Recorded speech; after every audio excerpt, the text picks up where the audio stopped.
इस मूवी की स्टार्टिंग में हमें एक लड़की दिखाई जाती है जिसका नाम क्लोई होता है, जो कि एक रूम में बेहोश पड़ी हुई थी। और जब उसे होश आता है तो वो अपने आप को बंधा हुआ पाती है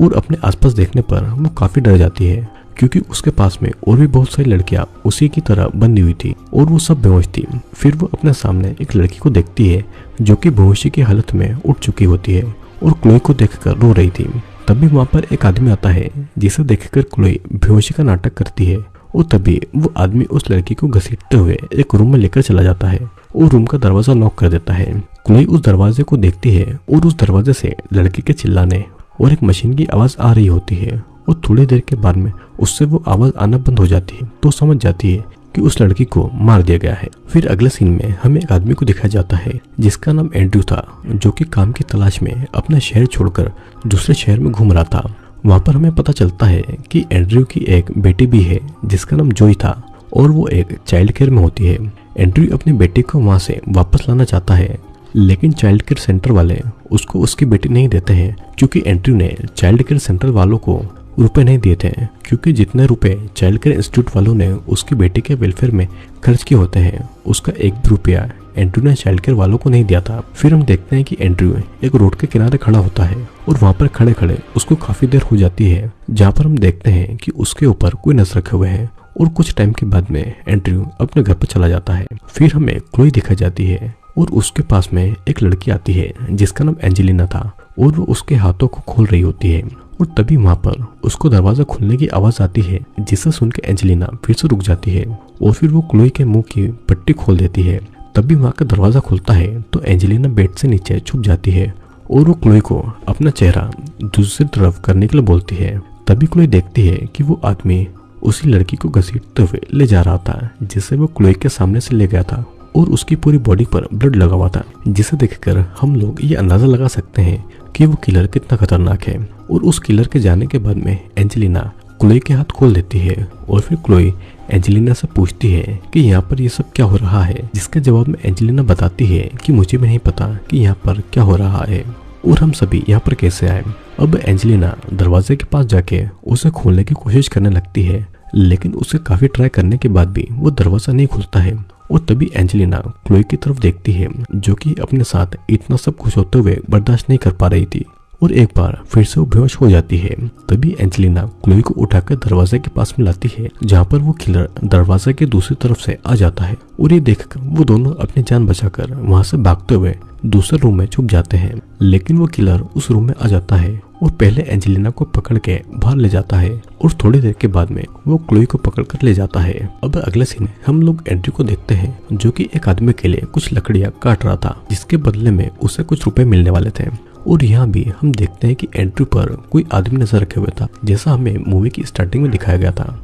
अपना काम पूरा करने के बाद में एंड्रयू अपने घर पर चला जाता है और वहां पर उसे एक बॉक्स मिलता है जिसके अंदर एक लिफाफा था और उस लिफाफे पर एक फोन नंबर लिखा हुआ था, जिस पर एंड्रयू कॉल कर देता है और उसका कॉल पॉल नाम का एक आदमी उठाता है, जो कि एंड्रयू को एक जॉब ऑफर करता है। जिसे सुन के एंड्रयू जॉब के बारे में पॉल से इंफॉर्मेशन लेता है और पॉल उसको एक पैकेज पहुंचाने का काम देता है। उसके जवाब में एंड्रयू कहता है कि वो कोई डिलीवरी बॉय नहीं है। तभी पॉल एंड्रयू को वो पार्सल खोलने के लिए कहता है। एंड्रयू मना करता है और फिर पॉल के कहने पर एंड्रयू मान जाता है और उस पार्सल में 2 बुक्स होती है, जिसे देखकर एंड्रयू कहता है कि ये 2 बुक्स तुम क्यों नहीं पहुंचा देते। तभी पॉल उसका जवाब देते हुए कहता है कि तुम मुझे वफादार आदमी लगते हो। और इसके बाद में एंड्रयू पॉल से सोचने के लिए थोड़ा टाइम मांगता है, जिस पर पॉल उसे टाइम दे देता है और वो कहता है कि कुछ टाइम के बाद में तुम्हें दोबारा कॉल करूंगा। फिर समय बीतता है और एंड्रयू के पास में पॉल का कॉल आता है, तो वो उससे जॉब के लिए पूछता है,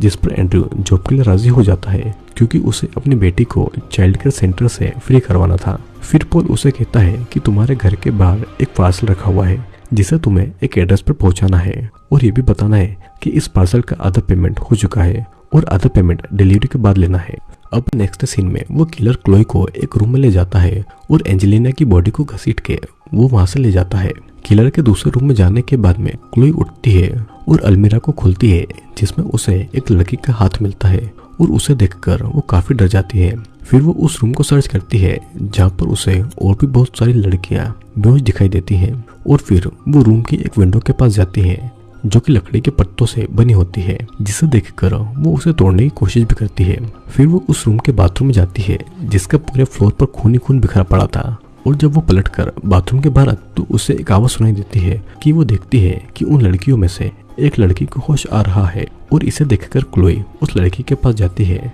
और उस लड़की का नाम एशली था। क्लोई उसके मुंह से पट्टी हटाती है और उससे शांत होने को बोलती है, लेकिन एशली शांत नहीं होती है, जिसे देखकर वो डर जाती है और किलर को उसकी आवाज सुनाई न दे, इसलिए वो उसके मुंह पर दोबारा से पट्टी बांध देती है और एक बड़े से ड्रॉर को दरवाजे के सामने रख देती है ताकि वो किलर अंदर नहीं आ पाए। फिर वो एशली को उठाकर बेड पर बिठाती है और उसे वहाँ की सारी सिचुएशन के बारे में बताती। और यहाँ पर हम देखते हैं कि एशली के पैर सही से काम नहीं कर रहे थे क्योंकि काफी टाइम से वो बेहोश थी और सारी लड़कियों का वेट उसके पैरों पर था, जिससे ब्लड सर्कुलेशन बंद हो गया था और उसका पैर थोड़े टाइम के लिए पैरालाइज्ड हो गया था। और तभी वहाँ पर किलर आ जाता है और दरवाजे खोलने की कोशिश करता है। ये देखकर एशली बहुत डर जाती है और तभी क्लोई एक छोटी सी टेबल उठाकर वेंटिलेशन के नीचे रखती है, जिस पर चढ़कर वो उस वेंटिलेशन की खिड़की को तोड़ देती है और फिर वो एशली को वहाँ पर लाती है और क्लोई वेंटिलेशन पर चढ़ जाती है।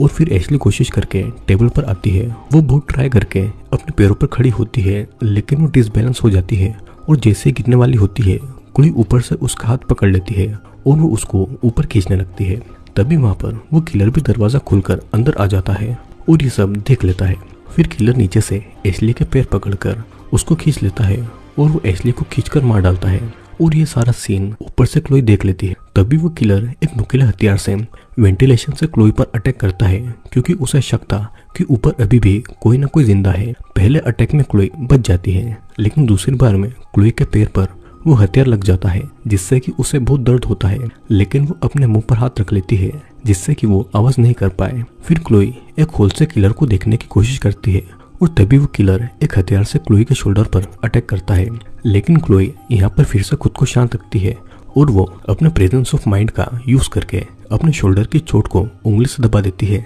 जिससे कि उसका काफी ब्लड निकलकर नीचे गिरता है। और उसे देखकर वो किलर को लगता है कि क्लोई की डेथ हो गई है और वो एशली की बॉडी को उठाकर वहां से ले जाता है। अगले सीन में हम लोग ये देखते हैं कि एंड्रयू उस पैकेज को एड्रेस पर पहुंचा देता है और तभी वहां पर दो चोर आते हैं और वो एंड्रयू से उस पैकेज को छीनकर वहां से भाग जाते हैं। फिर एंड्रयू कॉल करके पॉल को सारी बातें बताता है और उसके बाद में पॉल एंड्रयू से कहता है कि वो पैकेज उसके बिजनेस के लिए बहुत ही ज्यादा इम्पोर्टेंट है और उसे उन पैकेज को ढूंढने का बोलकर वो कॉल को कट कर देता है। अब एंड्रयू परेशान होकर पूरी रात उन चोरों को ढूंढता है, लेकिन उसे ढूंढते ढूंढते सुबह हो जाती है और उसे उन चोरों के बारे में कुछ भी पता नहीं चलता, जिससे कि वो परेशान होकर पॉल को कॉल करता है और उसे बताता है कि उसे वे चोर नहीं मिले हैं। फिर पॉल एंड्रयू को एक एड्रेस बताता है और कहता है कि वो चोर यहाँ पर मिलेंगे, जिसके बाद में एंड्रयू उस एड्रेस पर जाकर उन दोनों चोरों को जान से मार डालता है और उस पैकेज को अपने साथ में लेकर वहां से चला जाता है। इधर दूसरी तरफ हम लोग क्लोई को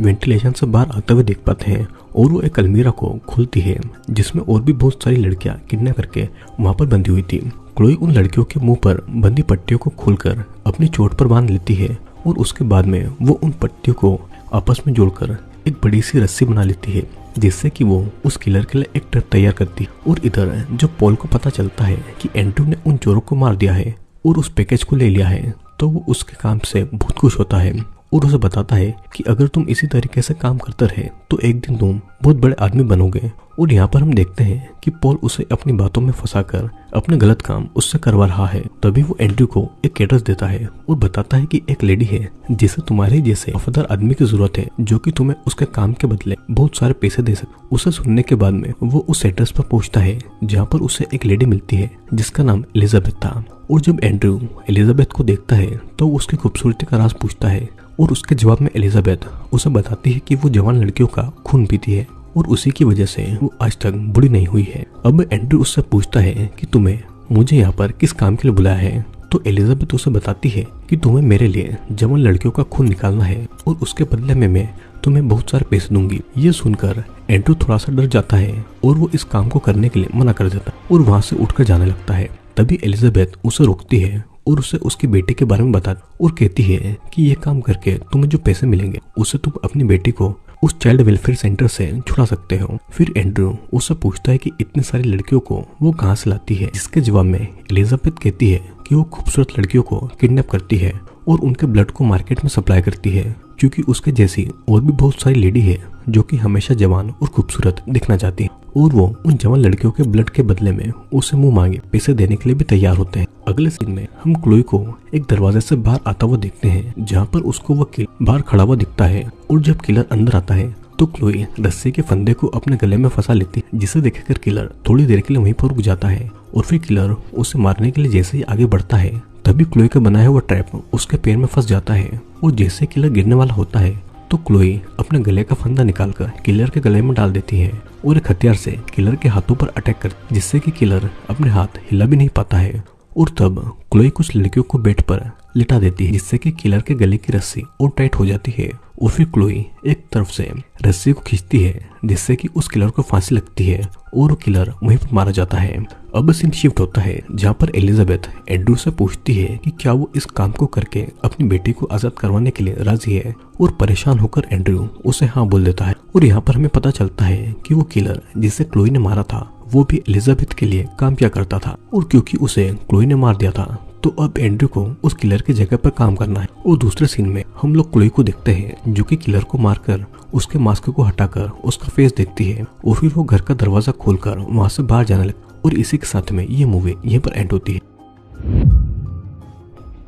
तो दोस्तों, आज की हमारी इस मूवी में हम लोगों ने देखा कि कैसे एक सेल्फिश लेडी किस प्रकार अपने आप को सुंदर दिखाने के लिए और कभी बुरा नहीं होने का अपना सपना पूरा करने के लिए न जाने कितनी लड़कियों की लाइफ को बर्बाद कर देती। तो जब मूवी स्टार्ट होगी तो आपको समझ नहीं आएगा कि आखिरकार मूवी में क्या चल रहा है और लड़कियों को यहाँ पर कैद क्यों किया गया है और एंड्रू का इन सबसे क्या कनेक्शन है। लेकिन जैसे जैसे मूवी आगे बढ़ेगी तो आपको समझ में आने लगा कि आखिरकार इस मूवी में क्या चल रहा है। और इन दोनों कहानियां एक ऐसे मोड़ पर आकर रुकती है जहाँ पर आपको सब कुछ क्लियर हो जाएगा और हमें उस किलर से भी ज्यादा खतरनाक एलिजाबेथ के बारे में पता लगेगा। तो आई होप दोस्तों वीडियो आपको जरूर पसंद आएगा।